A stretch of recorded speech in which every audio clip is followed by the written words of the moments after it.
friends, welcome to another video from Walk Vlog channel.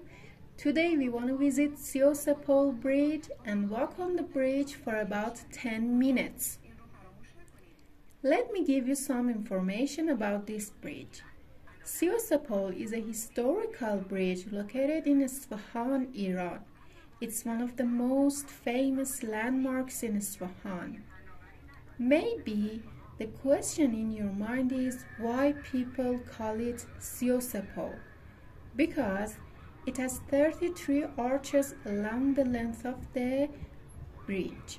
Now I want to tell you about its appearance. The length of this bridge is approximately 295 meters and its width is 14 meters.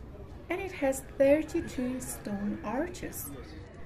And how many years do you think this bridge was built? The answer is that the construction of the bridge began in 1599 during the reign of Shah Abbas Safavi and was completed in 1602.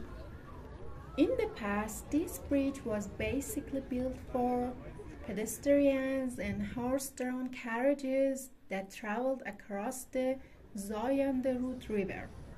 It connected the northern and southern parts of Isfahan and also functioned as a dam, controlled the flow of water and provided water to irrigate the gardens of the city. Nowadays, Siyosepol has become a symbol of Isfahan and attracted many tourists due to its beauty. I hope you enjoyed this video and tell me, would you like to visit Siyosepol or not? And don't forget to subscribe. Thank you for your support.